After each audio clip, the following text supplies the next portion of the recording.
జీవింతును నిత్యం నీ నీడలో ఆస్వాదింతును నీ మాటల మకరందము జీవింతును నిత్యము నీ నీడలో ఆస్వాదింతును నీ మాటల మకరందము సుగుణాల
హల్లెలూయా.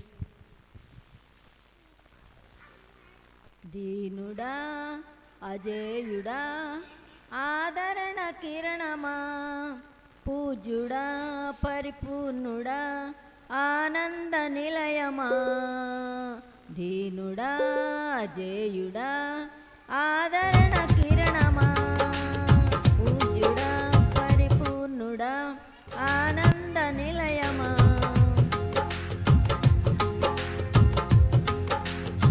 జీవదాతము నీవని శృతి మించి పాడనా జీవధారవు నీవని కానుకనై పూజించనా అక్షయ దీపము నీవే నా రక్షణ శృంగము నీవే సర్వార్చన చేసేద నీకే స్తుతులర్పించద నీకే అక్షయ దీపము నీవే నా రక్షణ శృంగము నీవే స్వరార్చన చేసేద నీకే నా స్తుతులర్పించద నీకే దీనుడా అజేయుడా ఆదరణ కిరణమా పూజ్యుడా పరిపూర్ణుడా ఆనంద నిలయమా సమ్మతి లేని సుడిగుండాలే ఆవరించగా గగనము లేని పోరాటాలే తరుముచుండగా నిరుపేదనైన నా ఎడల సందేహమేమి లేకుండా హేతువే లేని ప్రేమ చూపించి సిలువ చాటునే దాచావు హేతువే లేని ప్రేమ చూపించి సిలువ చాటునే దాచావు సంతోషము నీవే అమృత సంగీతం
జీవని కానుకనై పూజించనా.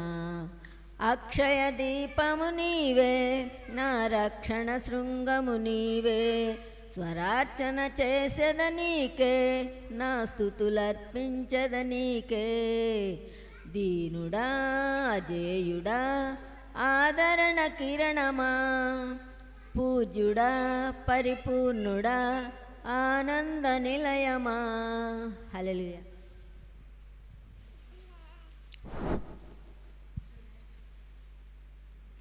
మంచిది, పాటలు ఇంతటితో ముగించుకుందాం.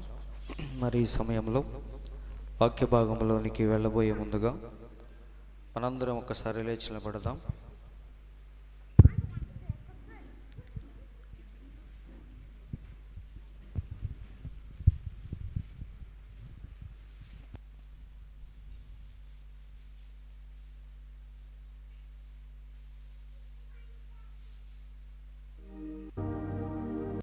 మనందరం లేచి నిలబడి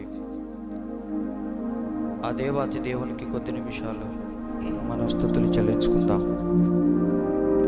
సర్వశక్తిమంతుడా, సర్వోన్నతుడా, జీవము కలిగిన యేసయ్య, మీ పరిశుద్ధమైన నామానికి ఈ సాయంకాల సమయంలో మీకెంతగానో స్తుతులు, స్తోత్రములు స్తోత్రములు స్తోత్రములు ప్రభువా. ఆది అంతములు లేని గొప్ప దేవా,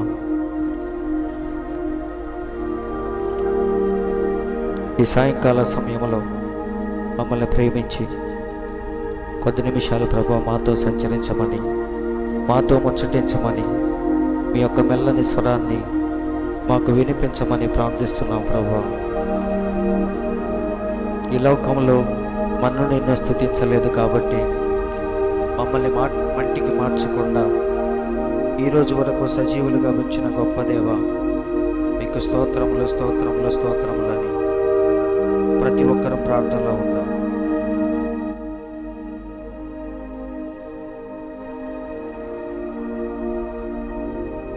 నీ పరిచర్యను తుదముట్టించుటేనా నియమమాయనే.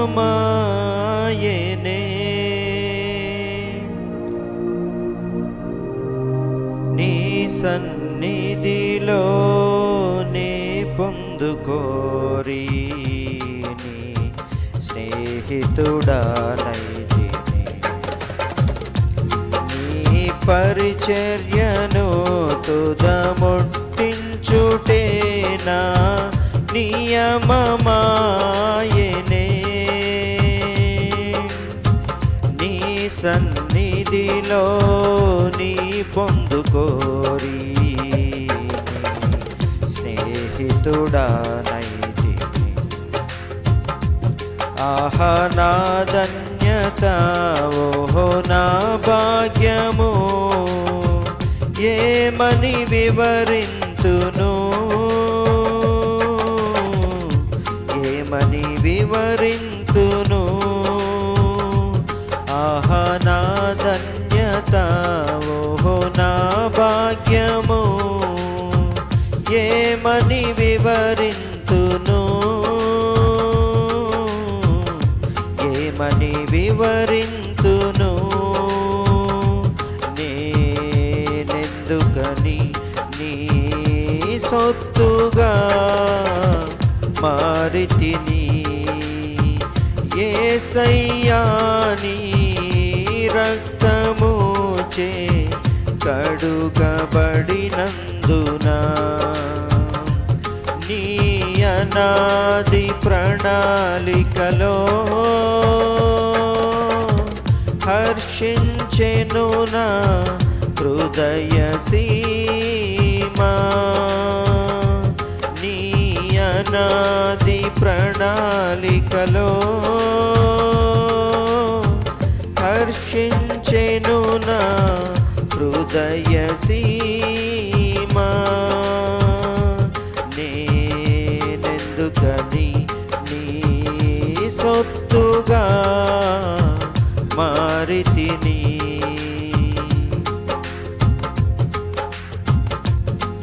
మంచిది,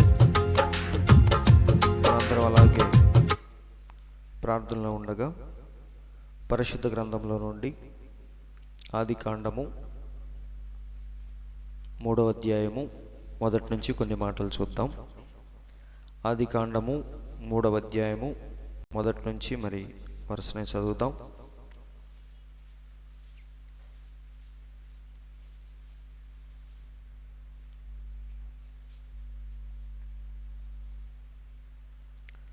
దేవుడైన యెహోవా చేసిన సమస్త భూజంతువులలో సర్పము యుక్తిగలదై ఉండెను. అది ఆ స్త్రీతో, ఇది నిజమా? ఈ తోట చెట్లలో దేని ఫలములనైనను మీరు తినకూడదని దేవుడు చెప్పెనా అని అడిగాను. అందుకు స్త్రీ, ఈ తోట చెట్ల ఫలములను మేము తినవచ్చును. అయితే తోట మధ్యనున్న చెట్టు ఫలములను గూర్చి దేవుడు మీరు చావకుండునట్లు వాటిని తినకూడదనియు వాటిని ముట్టకూడదనియు చెప్పెనని సర్పముతో అనెను. అందుకు సర్పము, మీరు చావనే చావరు. ఏలయనగా మీరు వాటిని తినుదినమున మీ కన్నులు తెరవబడుననియు మీరు మంచి చెడ్డలను ఎరిగిన వారై దేవతల వలె ఉందురనియు దేవునికి తెలియనని స్త్రీతో చెప్పగా, స్త్రీ, ఆ వృక్షము ఆహారమునకు మంచిదియు కన్నులకు అందమైనదియు వివేకమిచ్చు రమ్యమైనదియునై ఉండుట చూచినప్పుడు ఆమె దాని ఫలములలో కొన్ని తీసుకొని తిని తనతో పాటు తన భర్తకును ఇచ్చెను. అతడు కూడా తినెను. అప్పుడు వారిద్దరి కన్నులు తెరవబడెను. వారు తాము దిగంబరులమని తెలుసుకొని అంజూరపు ఆకులు కుట్టి తమకు కచ్చడములను చేసుకొనేది. చాలని చిన్న ప్రార్థన. పరిశుద్ధుడా, జీవము కలిగిన దేవ, అత్యున్నత కృప కలిగిన మా తండ్రి, మీ పరిశుద్ధమైన నామానికి మరొక్కసారి మేమందరము కలిసి మీకెంతగానో స్తుతులు స్తోత్రములు చెల్లిస్తున్నాం ప్రభువా. మరి ఇప్పటి వరకు మా జీవితంలో గడిచిపోయిన ప్రతి రోజును బట్టి మీకు స్తోత్రములు తండ్రి. ఇప్పటి వరకు చక్కని పాటల ద్వారా మీరు మహిమ పొందారు. చదవబడిన వాక్యాన్ని ఉద్దేశించి కొద్ది నిమిషాలు మాతో మాట్లాడమని మీ లేఖనాల్లో ప్రభువా ఏదైతే ఆత్మ సంబంధమైన అర్థము దాగి ఉందో దాన్ని వెతికి దాన్ని పట్టుకునే కృపను మాకు దయచేయండి ప్రభువా. ఎందుకంటే అక్షరము చంపును, ఆత్మ జీవింప చేయునని నీ వాక్యము సెలవిచ్చినట్టుగా ఈ పేజీలు మేమైతే తిప్పగలము, కానీ అందులో ఉన్న ఆత్మ సంబంధమైన అర్థాన్ని నీవు మాత్రమే మాకు బయలుపరచాలి. కాబట్టి మీ సహాయం కొరకు మేమందరం ఎదురు చూస్తూ ఉండగా మాతో మాట్లాడమని, రావలసిన వారిని త్వరపెట్టి స్థలానికి నడిపించమని, మా అందరినీ కొద్ది నిమిషాలు మీ యొక్క ఆత్మవశంలోనికి తీసుకొని మాతో సూటిగా తేటగా మాట్లాడి మా జీవితాలను వాక్యము ద్వారా వెలిగించమని మా ప్రభువైన యేసుక్రీస్తు నామములో ప్రార్థించి అడుగుచున్నాము తండ్రి, ఆమేన్. దయచేసి అందరూ కూర్చోండి. మంచిది. దేవుని పరిశుద్ధ నామానికి స్తోత్రములు. వచ్చిన మీ అందరికీ నా వందనాలు. మరి దేవుని కృపను బట్టి మరొక్కసారి దేవుని మాటలు వినే ధన్యతను దేవుడు మనకు అనుగ్రహించాడు. మరి చదవబడిన వాక్యాన్ని ఉద్దేశించి ఆల్రెడీ మనం ఆదికాండము గూర్చి అనేక వారాల నుంచి ధ్యానిస్తూ వస్తున్నాం. మరి 2వ అధ్యాయాన్ని మనం ముగించుకొని 3వ అధ్యాయంలోనికి మనం ఇప్పుడే ప్రవేశించబోతున్నాం. మరి 2వ అధ్యాయంలో ఒక్కసారి ఆదికాండము 2వ అధ్యాయాన్ని మనం చూస్తే చివరిలో దేవుడు ఏమన్నాడో ఒక్కసారి చూసి మనం ముందుకెళ్దాం.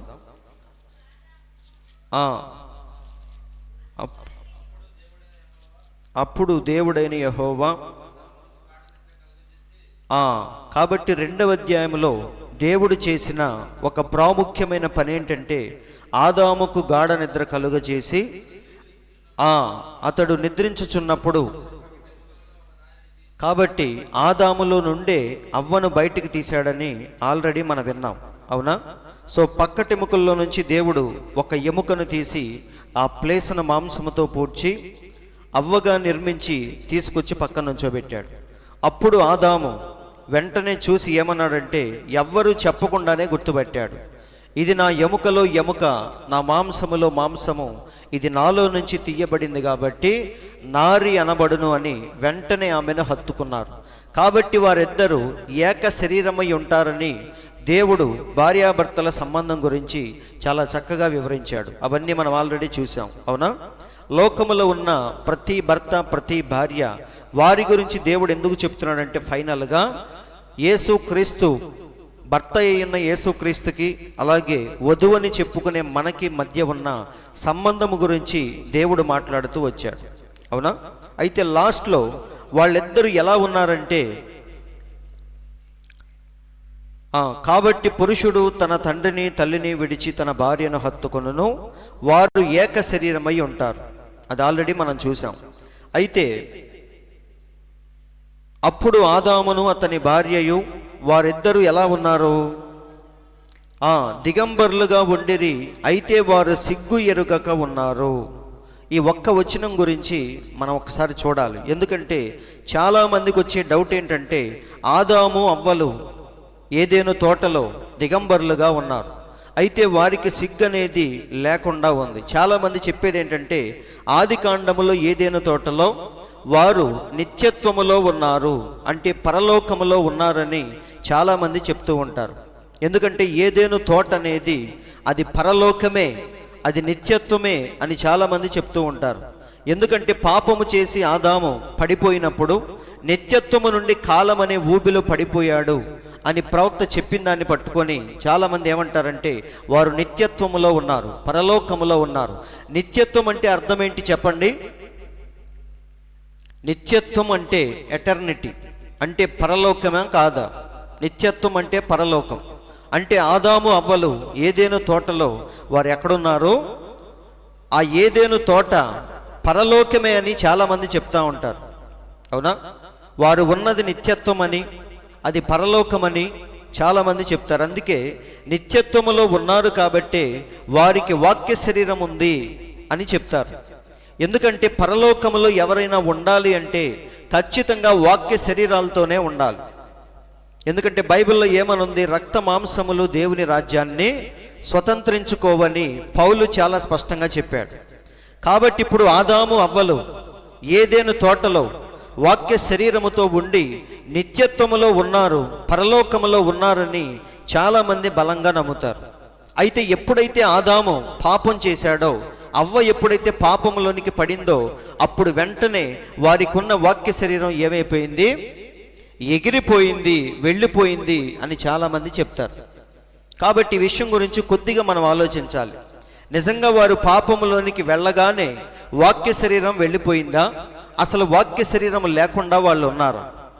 ప్రవక్త ఏమన్నాడంటే, ఇలా మన పాపంలోనికి వెళ్ళిపోగానే వాక్య శరీరం అనేది ఎగిరిపోదు, పరిశుద్ధాత్మ అయితే ఎగిరిపోద్ది. ఎందుకంటే పరిశుద్ధాత్మను మన ప్రవక్త ఏమన్నాడు? అది పావురము లాంటిదన్నాడు. బైబిల్లో కూడా క్లియర్గా ఉంది.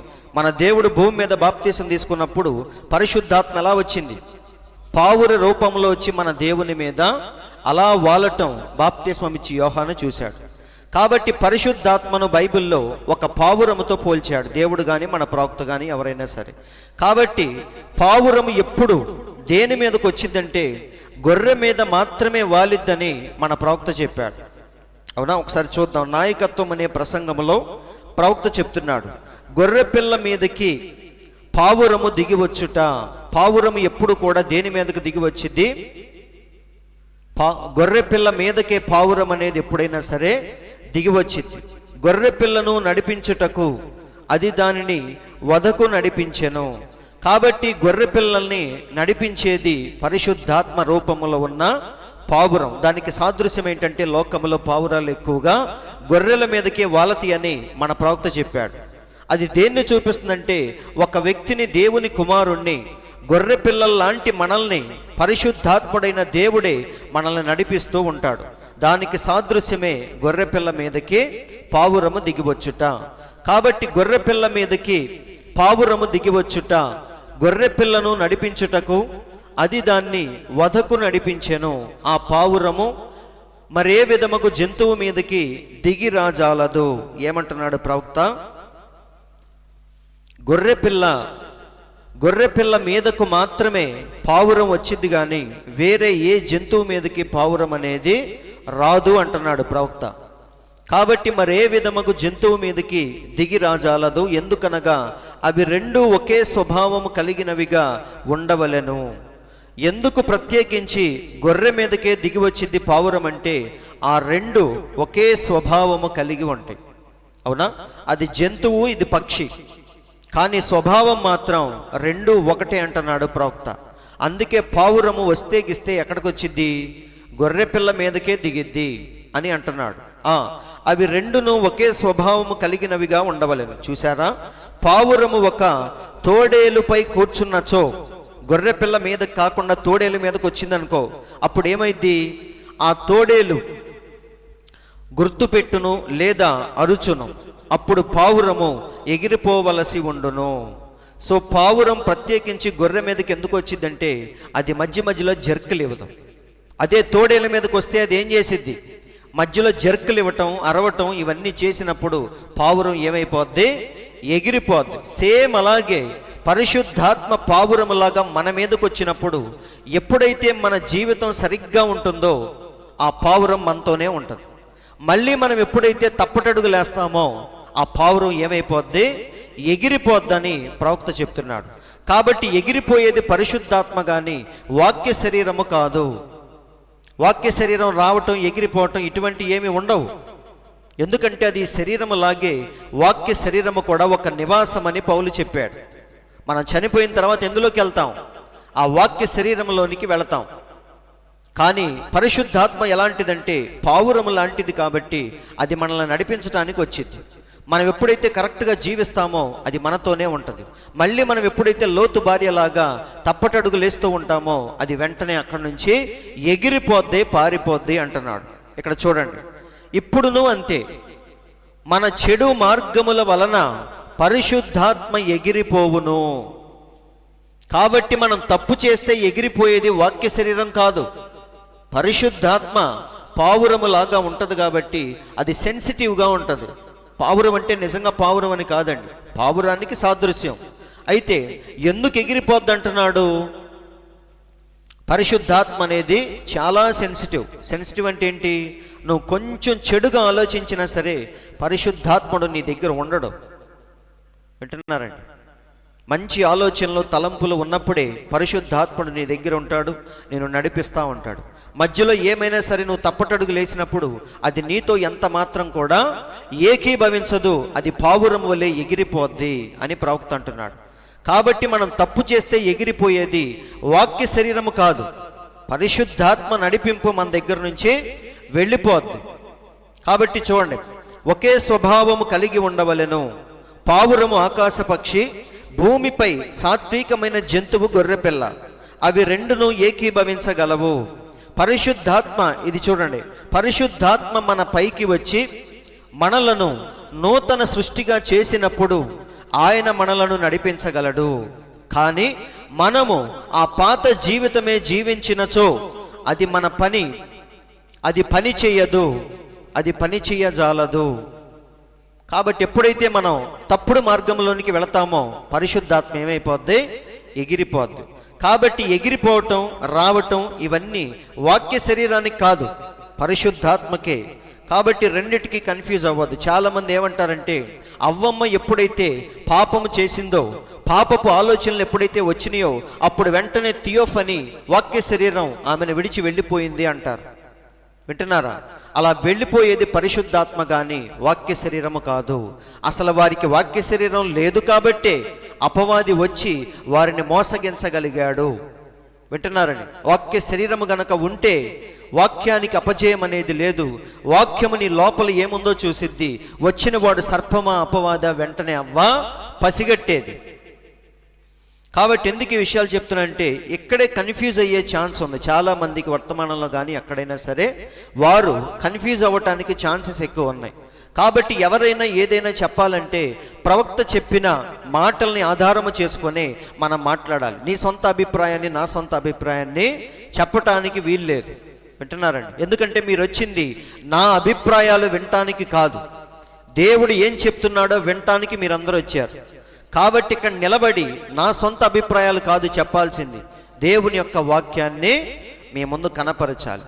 ఒకవేళ నేను చెప్పింది ఏదైనా సరే అది వాక్యముతో సపోర్ట్ చేయాలి. కాబట్టి సహోదరులారా, ఇప్పుడు చాలా జాగ్రత్తగా వినండి. వారు ఏదేను తోట అనేది పరలోకము కాదు, నిత్యత్వము కూడా కాదు.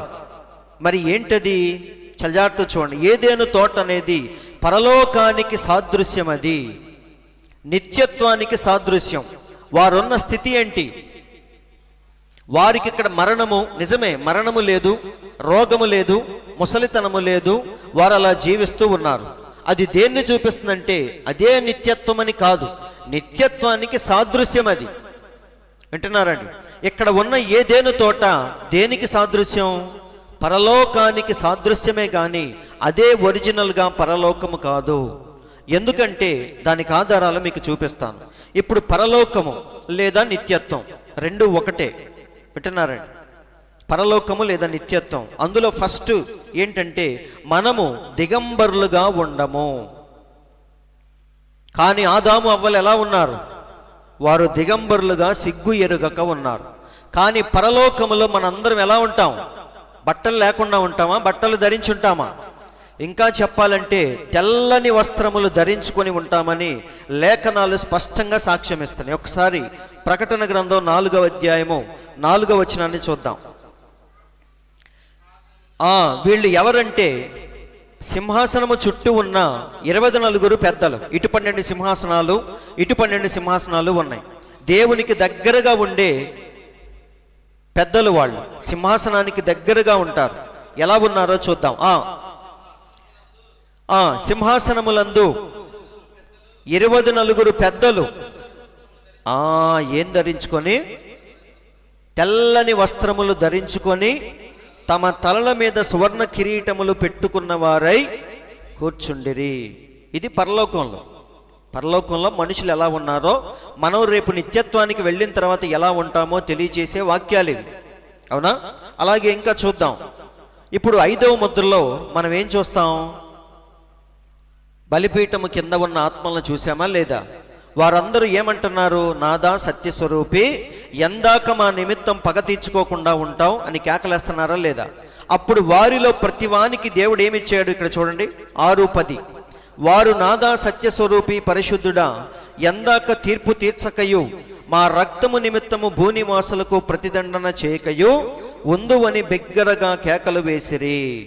అయితే వారిలో తెల్లని వస్త్రము వారిలో ప్రతివానికి ఇయ్యబడెను. అవునా?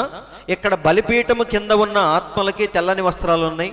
అక్కడ సింహాసనము దగ్గర కూర్చున్న 24 పెద్దలకి తెల్లని వస్త్రాలు ఉన్నాయి. ఇంకా చెప్పాలంటే మహాశ్రమల నుండి వచ్చిన వారికి కూడా ఏమున్నాయో చూద్దాం. 7వ అధ్యాయము 9వ వచనం. అటు తర్వాత నేను చూడగా ఇదిగో ప్రతి జనములో నుండి, ఇందాక మనం చూసిన బలిపీఠము కింద ఉన్న ఆత్మలు ఎవరంటే యూదులు. అవునా? కానీ వీరు ఎవరంటే అన్ని జాతుల్లో నుంచి, అన్ని కులమతాల్లో నుంచి వచ్చిన వారు. ప్రతి జనములో నుండి, ప్రతి వంశములో నుండి, ప్రజల్లో నుండి, ఆయా భాషలు మాట్లాడు వారిలో నుండి వచ్చి ఎవడును లెక్కింపజాలని ఒక గొప్ప సమూహము కనబడెను. వారు ఎలా ఉన్నారు? తెల్లని వస్త్రములు ధరించుకున్న వారై. ఇలా పరలోకములో ఎక్కడ చూసినా మనుషులు ఎలా ఉన్నారు? మనుషులే కాదండి, మన దేవుడే ఎలా ఉన్నాడు? ఆయన దిగంబరిగా లేడు ఆయన. అవునా? అందుకే అత్యున్నతమైన సింహాసనం మీద యెషయా చూసినప్పుడు ఆయన చొక్కాయి అంచులు దేవాలయమును నిండుకొనెను అని ఉందా లేదా? ఇలా ప్రతి ఒక్కరు పరలోకములో ఎలా ఉన్నారు? బట్టలు ధరించి తెల్లని వస్త్రములు, ప్రశస్తమైన వస్త్రములు ధరించున్నారు. కానీ ఇక్కడ ఏదేను తోటలో ఏమనుంది? వారికి బట్టలు లేవు, వారు సిగ్గు ఎరుగక ఉన్నారు.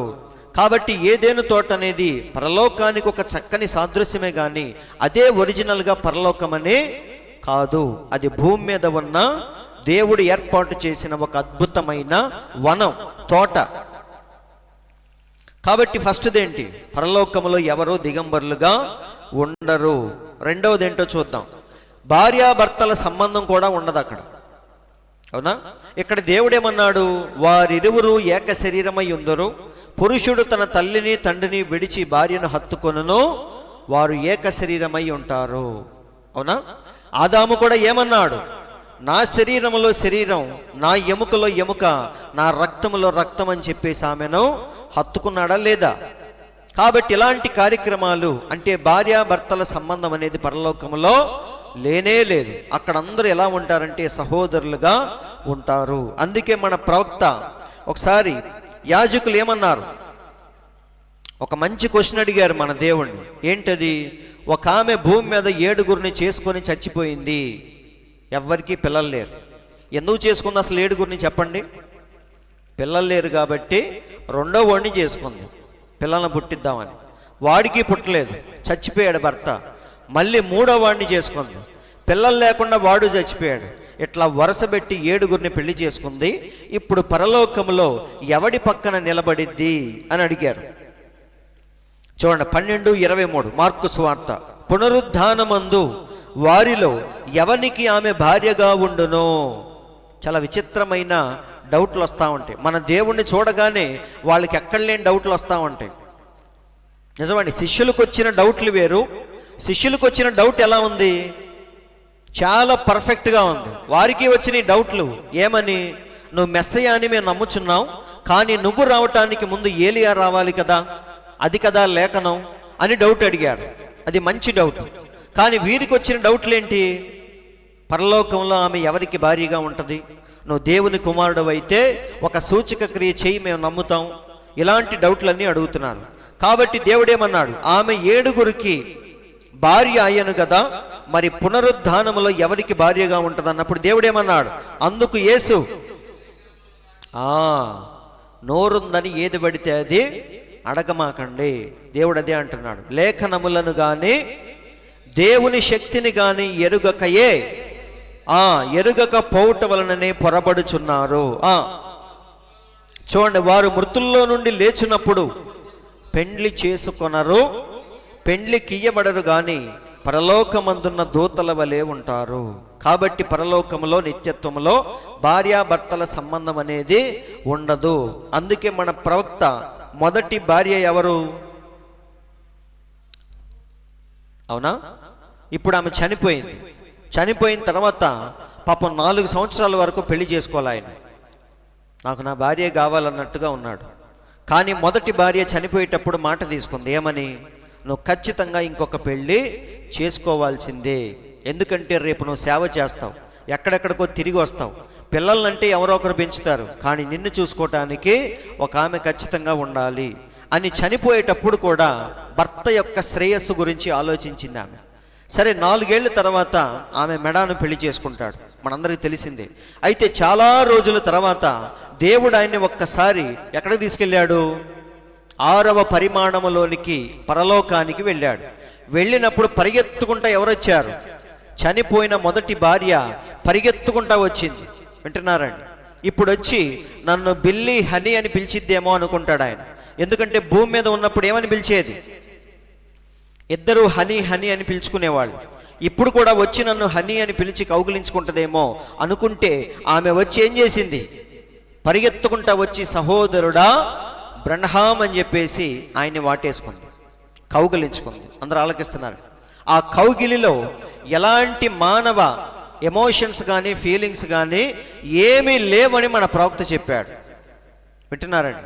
చిన్న పిల్లల్ని మనం కౌగిలించుకున్నప్పుడు ఎలాంటి ప్రేమ అయితే ఉంటుందో అలాంటి ప్రేమతోనే ఆమె వచ్చి నన్ను కౌగిలించుకుంది అని చాలా గొప్పగా చెప్పాడు. కాబట్టి పరలోకంలో అలాంటి ఫీలింగ్స్ ఏమీ లేవు, భార్యాభర్తల సంబంధం అనేది లేదు. కానీ ఏదైనా తోటలో దేవుడు వారిద్దరిని ఏం చేశాడు? ఇక నుంచి మీరిద్దరు ఏక శరీరం అని చెప్పి దేవుడే జత చేశాడు. అవునా? అందుకే దేవుడేమన్నాడు? దేవుడు జతపరిచిన వారిని మనుషులు వేరు చేయకూడదు. కాబట్టి రెండో విషయం ఏంటంటే పరలోకములో నిత్యత్వములో భార్యాభర్తల సంబంధం అనేది ఉండదు.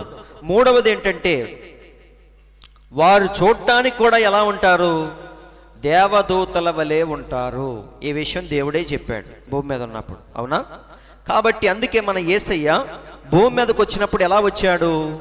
మహిమ శరీరముతో వచ్చాడు. అంటే మట్టి శరీరము లోపల మళ్ళీ థియోఫనీ అన్నీ కలగలిసి మన దేవుడు వచ్చాడు. అందుకే ఒకసారి కొండ మీదకి తీసుకెళ్ళి, రూపాంతరపు కొండ మీదకి వెళ్ళి మన దేవుడు ఏం చేశాడు? లోపల ఉన్న వాక్య శరీరాన్ని చూపించాడు, అవునా? ఎందుకంటే ఆయన ఏమై ఉన్నాడు? వాక్యమై ఉన్నాడు. కాబట్టి వాక్యము ఎలా ఉంటుందో ఒక్కసారి శిష్యులకు చూపించాడు. అప్పుడు ఆయన ముఖం ఎలా ఉంది? మత్తయి సువార్త 17:1. 6 దినములైన తరువాత యేసు పేతురును, యాకోబును, అతని సహోదరుడైన యోహానును వెంటబెట్టుకొని ఎత్తైన ఒక కొండ మీదకి ఏకాంతముగా పోయి వారి ఎదుట రూపాంతరము పొందెను. ట్రాన్స్ఫర్మేషన్. అందరూ వింటున్నారండి? దాని అర్థం ఏంటి? దాని అర్థం ఏంటి? లోపల ఉన్న వాక్య శరీరాన్ని కొద్దిగా వారికి చూపించాడు. అప్పుడు ఆయన ముఖం ఎలా ఉందో చదవండి. ఆయన ముఖము సూర్యుని వలె ప్రకాశించెను. ఆయన వస్త్రములు ఎలా ఉన్నాయి? వెలుగు వలె తెల్లని వాయను. అది వాక్య శరీరం ఉంటే. అందరూ వింటున్నారా? ఎందుకంటే పరలోకములో ఇందాక మనం చూసినప్పుడు వారు కూడా ఎలా ఉన్నారు? తెల్లని వస్త్రములు ధరించి దేవదూతల్లాగా ఉన్నారు.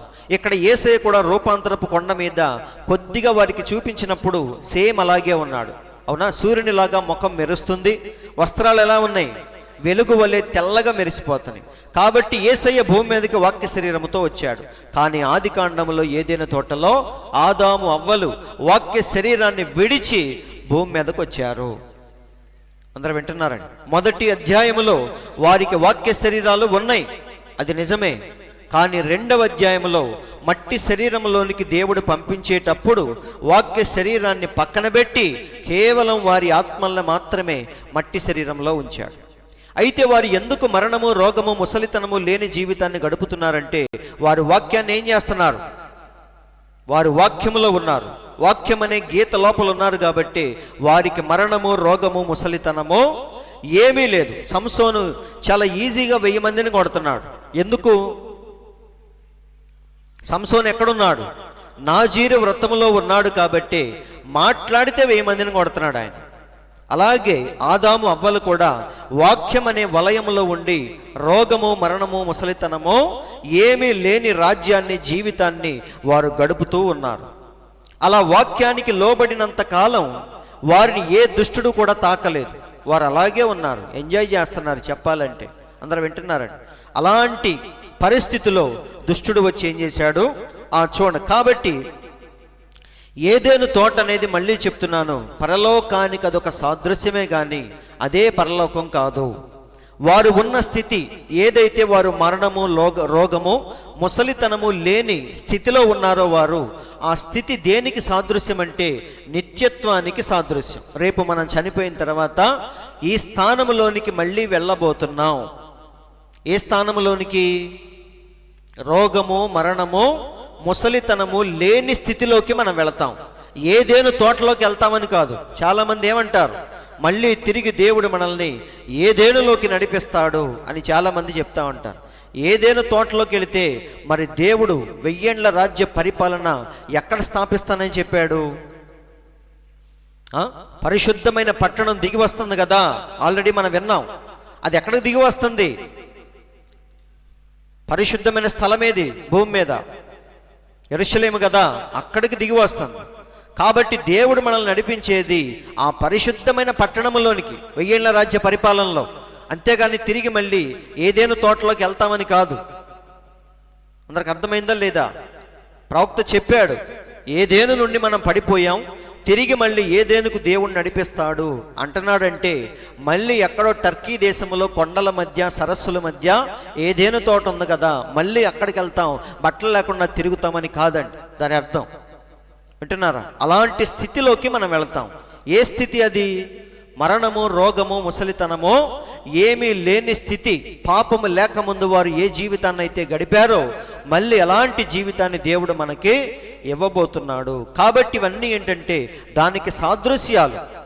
పరలోక రాజ్యానికి సాదృశ్యం ఏదైనా తోట, నిత్యత్వానికి సాదృశ్యం వారు ఏదైనా తోటలో ఉన్న శరీరాలు. కానీ ఆ స్థితి దేన్ని చూపిస్తుంది? ఎటర్నిటీని చూపిస్తూ ఉంది. అందరికి అర్థమైందా? కాబట్టి ఇలా వారు జీవితాన్ని గడుపుతూ ఉన్నారు. ఇది 2వ అధ్యాయంలో మనం చూసిన ముగింపు.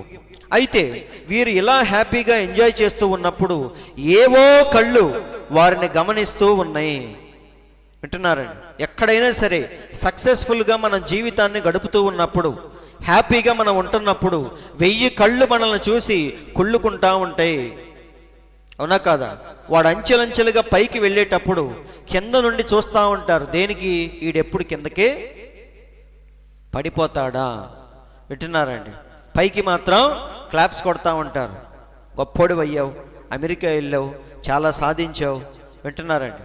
కానీ లోపల మాత్రం ఏవో కళ్ళు, భయంకరమైన కుళ్ళు, అసూయతో నిండిన కళ్ళు నిన్ను గమనిస్తూ ఉంటాయి. సేమ్ అలాగే ఏదైనా తోటలో దేవుని పిల్లలు చక్కగా తిరుగుతూ ఉన్నప్పుడు అపవాది ఏం చేస్తున్నాడు? మనసు నిండా అసూయతో, కడుపు మంటతో వాడు చూస్తూ ఉన్నాడు. కాబట్టి దేని కొరకు చూస్తున్నాడు?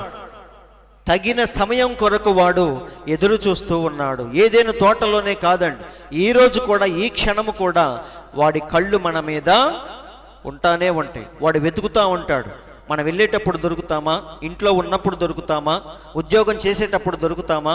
ఎక్కడ దొరుకుతామని చెప్పేసి అపవాది 1000 కళ్ళతో మనల్ని వెతుకుతా చూస్తూ ఉంటాడు. వింటున్నారండి? అది బైబిల్లో ఉంది, నేను చెప్పట్లేదు.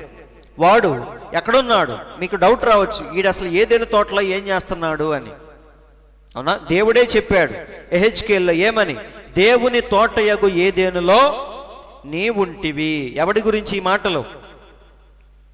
చూడండి, దేవుడికి ఏ ఏ మాటలైతే ఉన్నాయో అవే మాటలు, అవే పొగడ్తలు, అవే బిరుదులు మళ్ళీ అపవాదికి కూడా ఉన్నాయి. మాణిక్యము, గోమేదికము, సూర్యకాంతమణి, రక్తవర్ణపు రాయి, సులిమాని రాయి, మరకతము, నీలము, పద్మరాగము, మాణిక్యము, ఇవన్నీ ఎక్కడో విన్నట్లేదా? ఎక్కడ విన్నాం మనం?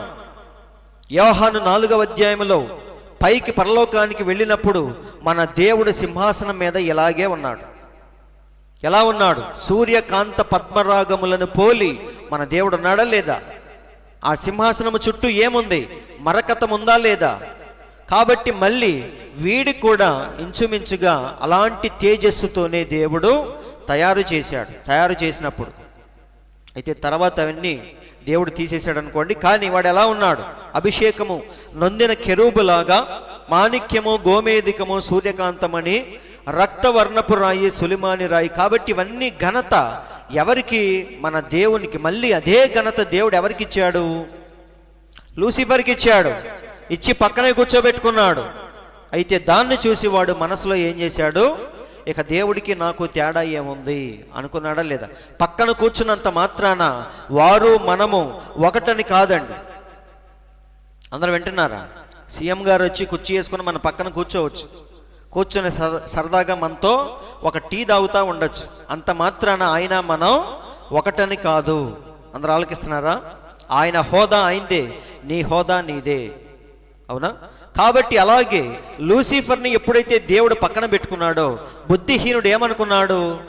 ఇక ఈయనకి నాకు తేడా ఏముంది, ఈయన పరిశుద్ధుడు పరిశుద్ధుడు అని గాన ప్రతిగానాలతో కొనియాడబడుతున్నాడు, ఇక నుంచి రేపొద్దు నుంచి నేను కూడా అలాగే కొనియాడబడాలి అని ఎప్పుడైతే మనసులో అనుకున్నాడో దేవుడు వెంటనే వాడిని తన్ని కింద పడేశాడు. కాబట్టి వాడు వచ్చి ఎక్కడ చేరాడు? ఇప్పుడు చక్కగా దేవుడు ఎంతో కష్టపడి ఏదేను తోటను తయారు చేసి ప్రతి చల్లపూట వచ్చి వారితో మాట్లాడి వెళ్ళిపోతుంటే దీన్ని దూరము నుండి వాడు ఏం చేస్తున్నాడు?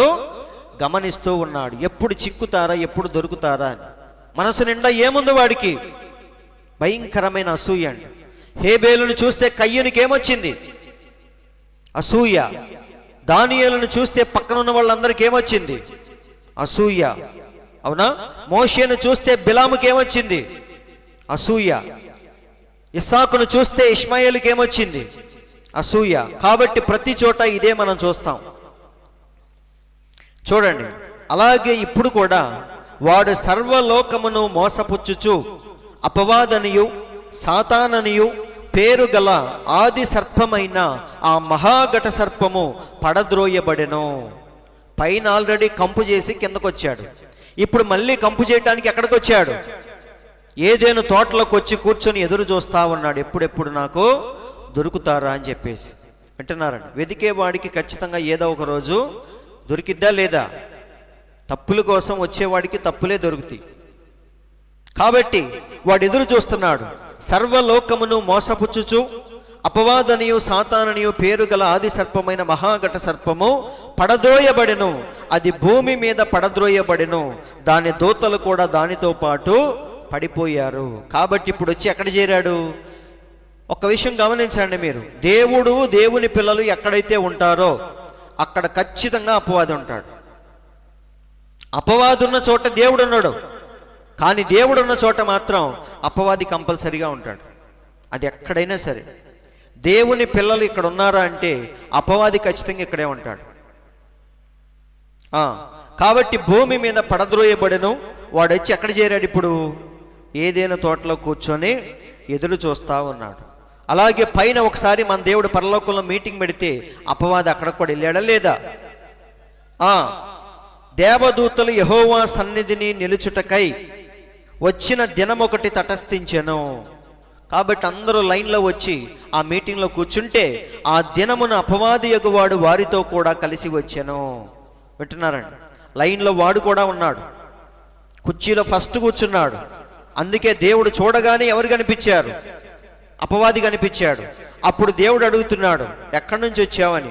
చూడండి 7వ వచనం, యెహోవా నీవు ఎక్కడ నుండి వచ్చితివని వానిని అడుగగా అపవాది ఏమన్నాడు? భూమి మీద ఇటు అటు తిరుగులాడుచు అందులో సంచరించుచు వచ్చి తినని యెహోవాకు ప్రత్యుత్తరం ఇచ్చెను. వాడు ఎక్కడ తిరుగుతున్నాడు? భూమి మీద ఇటు అటు తిరుగులాడుతున్నాడు. ఎందుకు తిరుగుతున్నాడు? ఎవడు దొరుకుతాడా మింగుదామా అని చెప్పేసి వాడు చూస్తా ఉన్నాడు. వాడి పనే అది. మనకంటే ఉద్యోగాలు, బాధ్యతలు, కుటుంబాలు చాలా ఉన్నాయండి. కానీ దెయ్యానికి మాత్రం ఒకే ఒక్క పని. ఏంటది? నిన్ను ముంచటమే. నిన్ను ముంచటానికే వాడు 24 గంటల నీ చుట్టూ తిరుగుతూ ఉంటాడు. అదే అంటున్నాడు, భూమి మీద ఇటు అటు తిరుగులాడుచు అందులో సంచరించుచు వచ్చితినని యెహోవాకు ప్రత్యుత్తరం ఇచ్చెను. అందుకే దేవుడు తన పిల్లల్ని ప్రతి కాలంలో హెచ్చరిస్తున్నాడు. ఏమని? వాక్యము చాటున నిలబడండి, వాక్యముతో మీ కుటుంబానికి గీత గీసుకోండి, వాక్యం అనే రక్షణ వలయంలో మీరు ఉండండి అని దేవుడు ప్రతి కాలంలో తన పిల్లల్ని హెచ్చరిస్తూ వస్తున్నాడు. అవునా? ఆది కాండంలో దేవుడు ఆదాము అవ్వలకి వాక్యం ఇచ్చాడు. ఎందుకని? ఆ వాక్యము ఉన్నంత వరకు ఏ దుష్టుడు ఎంత ఎదురు చూసినా వారిని ఏమీ చేయలేడు. మళ్ళీ మనకి దేవుడు ఏమిచ్చాడు? తన పిల్లలకి ప్రతి కాలంలో దేవుడు ఇచ్చేది ఏంటంటే వాక్యము, వాక్యము, వాక్యమే. గెత్సెమనే తోటలో ఏమన్నాడు? సత్యమందు వారిని ప్రతిష్ఠించు, నీ వాక్యమే సత్యము. లోకం ఇచ్చినట్టుగా నేను వారికి ఇవ్వట్లేదు ప్రభువా, కానీ నీ వాక్యం ఇచ్చాను అన్నాడు. ఈరోజు మనకు కూడా దేవుడు ఏమిచ్చాడు? వాక్యం అనే ఖడ్గాన్ని ఇచ్చాడు.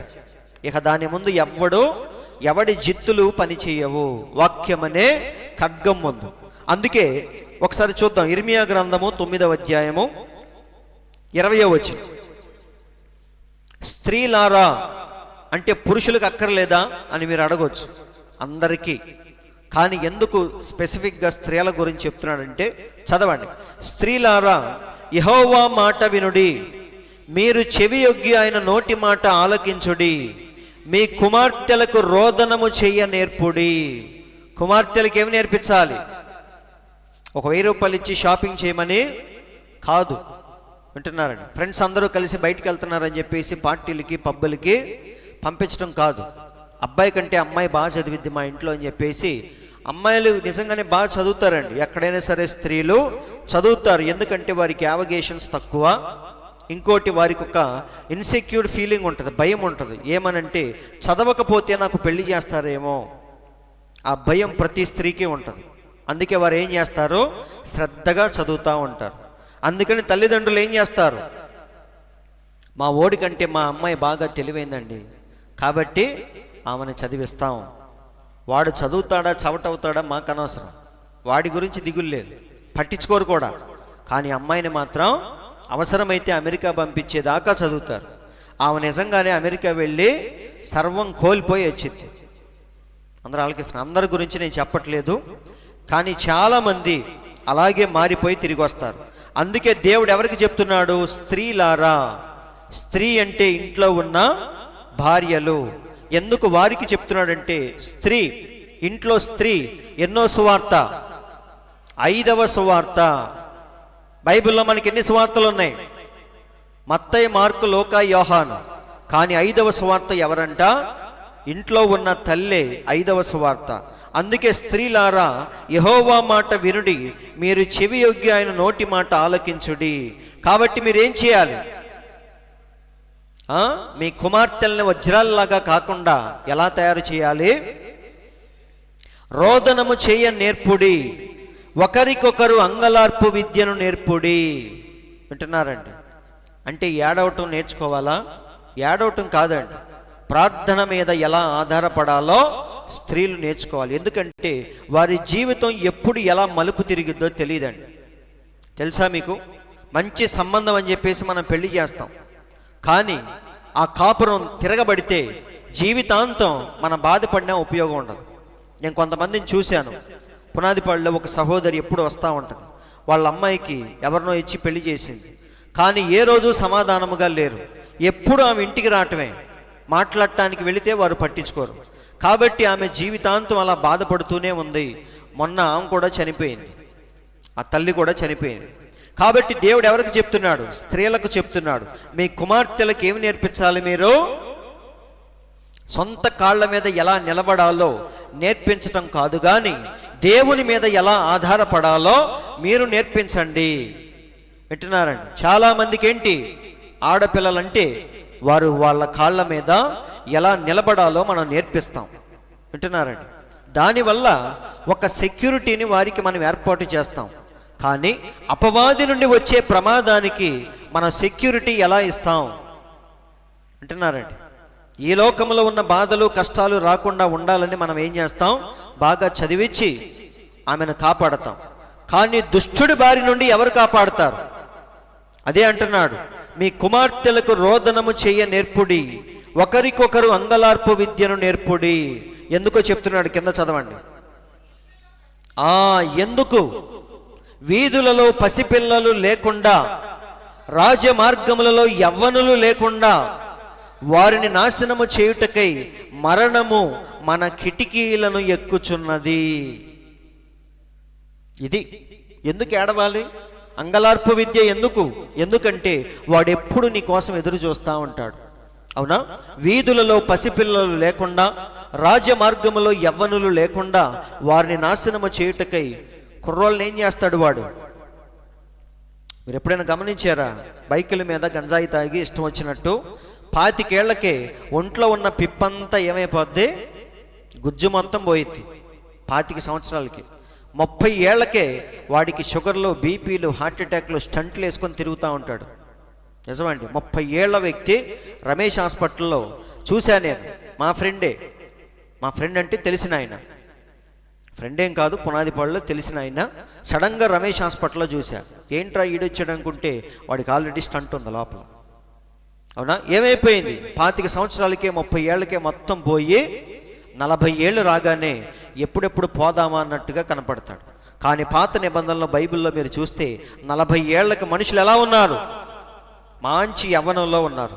కాబట్టి సహోదరులారా, రాజమార్గములో యవ్వనులు లేకుండా వారిని నాశనము చేయుటకై మరణం ఏం చేస్తుంది? మన కిటికీలను ఎక్కుచున్నది,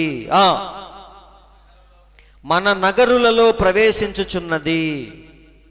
కాబట్టి కుర్రోళ్ళని చూడగానే ఫ్యాషన్గా, అవునా, టెక్నాలజీతో, ఫ్యాషన్తో, చదువుతో ముందుకెళ్ళిపోతున్నారు అన్నట్టుగా మనకు కనిపించింది. కానీ వారు ఎక్కడికి వెళ్తున్నారు? దుష్టుని చేతిలోకి వెళ్ళిపోతున్నారని ఎవ్వడికి తెలియదు. అందుకే మన కుటుంబాన్ని, మన జీవితాలను దేంతో మనం కట్టుకోవాలి?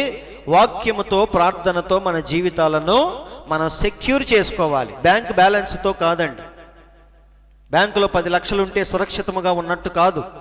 కళ్ళు మూసి తెరిచే లోపల ఏదో జరిగి 10 లక్షలు ఏమవుతాయి? అంతెందుకు? ఏదో ఫోన్ వచ్చింది నీకు, ఓటీపీ చెప్పండి అని. ఓటీపీ చెప్పా అనుకో, నీ బ్యాంక్ మొత్తం ఏమైపోద్ది? అకౌంట్ మొత్తం ఖాళీ అయిపోద్ది. ఒకసారి నేను ఎట్లాగే టప రెండు చెప్పాను. చెప్పిన ప్రతిసారి ఒక 5,000 లెగొస్తున్నాయి. నాకు అర్థం కావట్లేదు. అర్జెంటుగా చెప్పండి అంటున్నాడు. లాస్ట్లో చూసుకుంటే 5,000 లెగిసిపోతుంది. వింటున్నారండి? అంటే ఏం జరుగుతుందో కూడా మనకు తెలియదు.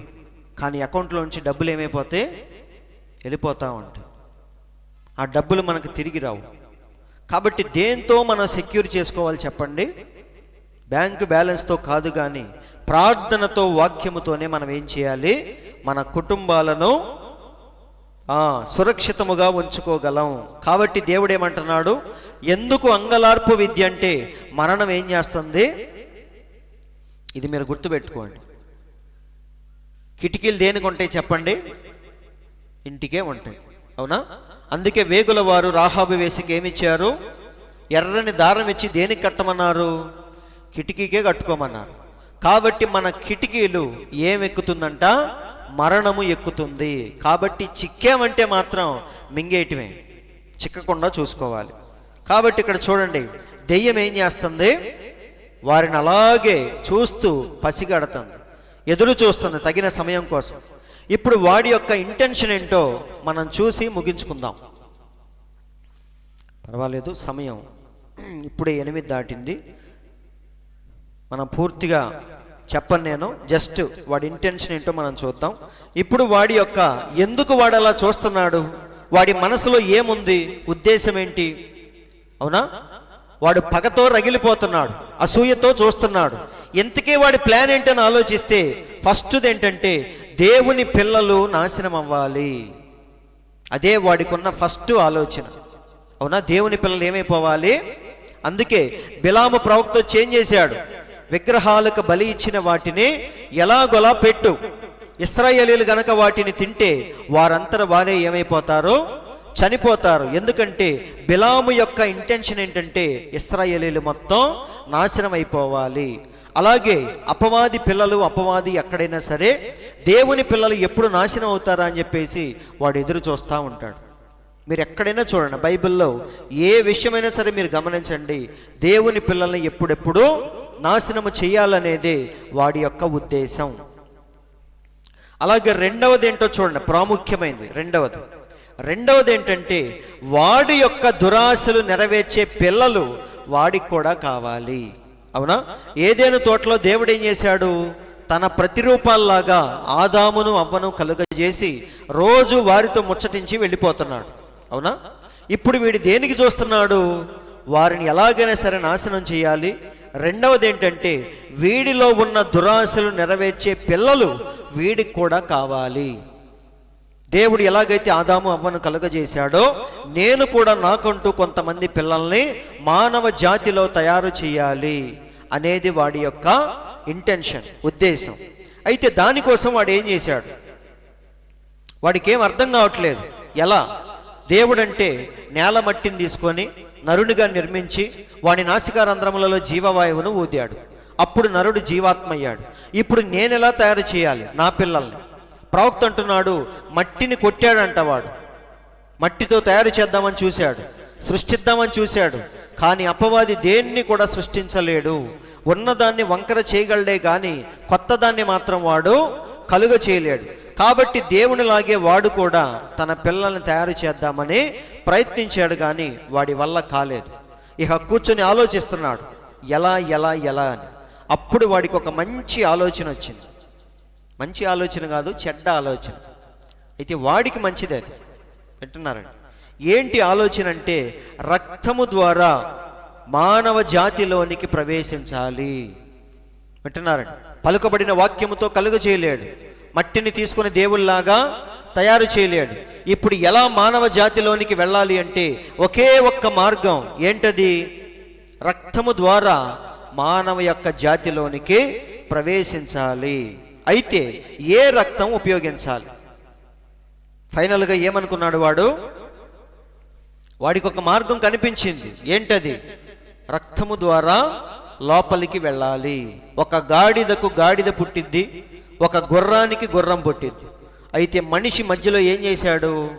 గాడిదను గుర్రాన్ని తీసుకొని ఏకము చేశాడు. ఈ రెండు ఎప్పుడైతే రక్తం ఎక్స్చేంజ్ అయ్యిందో ఒక కొత్త జాతి బయటకు వచ్చింది. అదేంటిది? కంచర గాడిద బయటకు వచ్చిందా రాలేదా? సేమ్ అలాంటి ప్రాసెస్సే మళ్ళీ ఇక్కడ చేయబోతున్నాడు అపవాది. ఎలా చేశాడో ఏంటో మనం వచ్చే వారం చూద్దాం. కాబట్టి వాడికి వచ్చిన ఆన్సర్ ఏంటి? రక్తము ద్వారా మానవ జాతిలోనికి ప్రవేశించాలి, నాకంటూ కొంతమంది పిల్లల్ని నేను కూడా పుట్టించుకోవాలి. అవునా? దానికి ఉన్న మార్గం ఏంటంటే రక్తము. అయితే ఏ రక్తాన్ని వాడాలి? అవునా? ఏ రక్తముతో వెళితే మనిషి జాతిలోనికి నేను ప్రవేశించగలను అని ఆలోచిస్తే వాడికి ఒక ఆన్సర్ వచ్చింది. ఆ ఆన్సర్ని, ఆ యొక్క తలంపును వాడు ఎలా ఫుల్ఫిల్ చేశాడో వచ్చే వారం మనం చూద్దాం. దేవుడి మాటలు దీవించునుగాక. అందరం ఒక్కసారి లేచి నిలబడదాం. మరి ఈరోజు యాక్చువల్గా లైవ్ ఇచ్చే ప్లాన్ అసలు లేదు. నేను ఇందాక వరకు నర్సరావుపేటలోనే ఉన్నాను. మరి అయినా సరే ఎదురు చూసేవారు చాలామంది ఉంటారు కాబట్టి లైవ్ ఇచ్చాను. మరందరం కొద్ది నిమిషాలు విన్న వాక్యాన్ని బట్టి దేవునికి మన స్తుతులు చెల్లిద్దాం. సర్వశక్తిమంతుడా, సర్వోన్నతుడా, జీవము కలిగిన దేవా, మీకు స్తోత్రములు తండ్రి. ఈ సాయంకాల సమయంలో మమ్మల్ని ప్రేమించి నేను చెప్పిన ప్రతి మాటను బట్టి స్తోత్రములు ప్రభువా అని ప్రతి ఒక్కరూ కొద్ది నిమిషాలు ప్రార్థనలో ఉంటాం.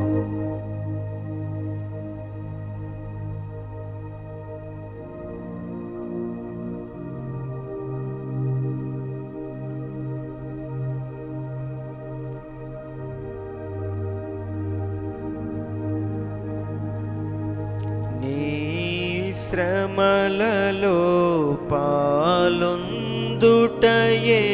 నా దర్శనమాయనే, నా తను వందున శ్రమలు సహించి నీ వారసుడనైతిని.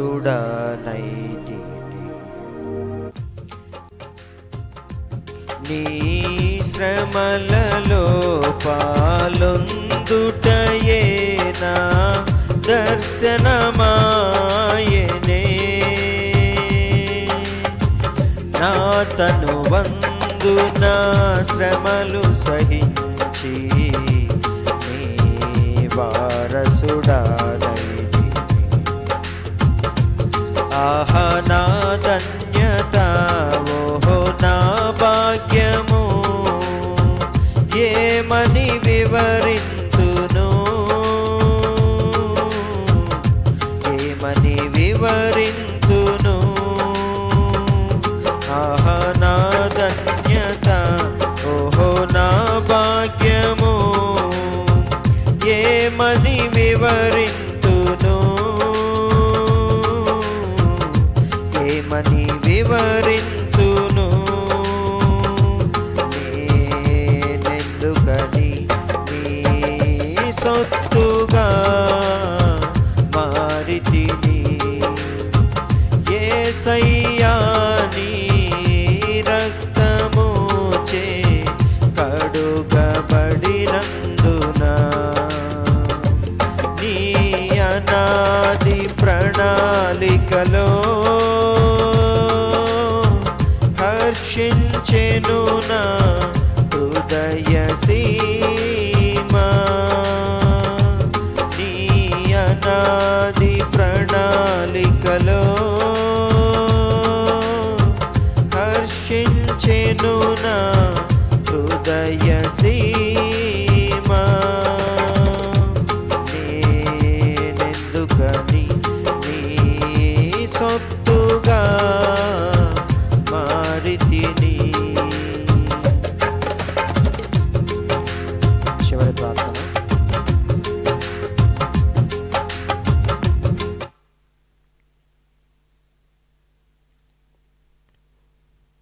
మరి అశోక్ చివరి ప్రార్థన చేస్తాడు.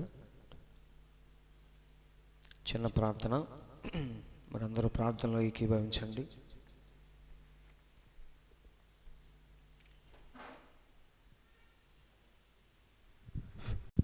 సర్వోన్నతుడ, సర్వసృష్టికారనుడ, గొప్ప దేవ ప్రభా, ఈ సాయంకాలం సమయంలో పాసని చేరి ప్రభా విన్నబట్టి వాక్యాన్ని బట్టి మిమ్మల్ని స్తుతిస్తున్నాను తండ్రి. ప్రభా ఆ ఏదైనా తోటలో ప్రభా ప్రభా ప్రభా ప్రభా ప్రభా నిత్యత్వానికి సాదృశ్యంగా ప్రభా ఉన్నాం ప్రభా. అప్పుడు ప్రభా మా స్థితి కూడా అదేవిధంగా సాదృశ్యంగా ఉంది. కానీ ప్రభా ఆ పరలోకంలో ప్రభా వారు సిగ్గు ఎరుగక ఉంటారని మీ వాక్యం సెలవిస్తుంది ప్రభా. ప్రభా దానికి అదేవిధంగా ప్రభా ప్రకటన గ్రంథంలో మీరు చెప్పిన ప్రభా అక్కడ వస్త్రం ధరించుకుని ఉన్నాం ప్రభా. ప్రభా ఇంతకుముందు ప్రభా ప్రభా ఆ డిఫరెన్స్ అనేది తెలియదు ప్రభా. మీరు మాతో మాట్లాడిన విధానం బట్టి వందనాలు ప్రభా. ప్రభా అదేవిధంగా ప్రభా ఇంకా అనేక విషయాలు మీరు తెలియపరిచారు ప్రభా. ప్రభా ప్రతి ఒక్క విషయం ప్రభా ముందు నడిపించారు ప్రభా తండ్రి. అదేవిధంగా ప్రభా ఇంకా ప్రభా వాక్యంలో వదిలేలు నా సహాయం చేయండి ప్రభా. ప్రభా అదేవిధంగా సాధారణ ప్రభా ఏ విధంగా అయితే ప్రభా ప్రభా మరి మానవుల్లోకి వచ్చారు ప్రభా అది ప్రభా రాబోయే రోజుల్లో ప్రభా మాతో మాట్లాడిన ప్రభా ప్రతి ఒక్క వాక్యం ప్రభా మరలా మేము నెరవేర్చుకుని సహాయం చేయండి ప్రభా. ప్రభా ప్రతిదినం ప్రభా వాక్యంలో ప్రభా మేము లోతుగా వెళ్ళాం సహాయం చేయమని కృపను తెచ్చమని విన వాక్యాన్ని ప్రభా ఫలింపు చేయమని నీ కృపను మాతో ఉంచమని చిన్న ప్రార్థన నజరుడైన యేసునామమున ప్రార్థన చేసి పొంది ఉన్నాను తండ్రి. ఆమేన్. మంచిది. మన ప్రభు అయిన యేసుక్రీస్తు యొక్క దివ్యమైన కృపా సమాధానములు కూడి ఉన్న మనందరికీ, లోకంలోని పరిశుద్ధులందరికీ, యూట్యూబ్ ద్వారా వింటున్న ప్రతి ఒక్కరికి సదాకాలము తోడై నడిపించునుగాక. ఆమేన్. దేవుడు మీ అందరిని దీవించునుగాక.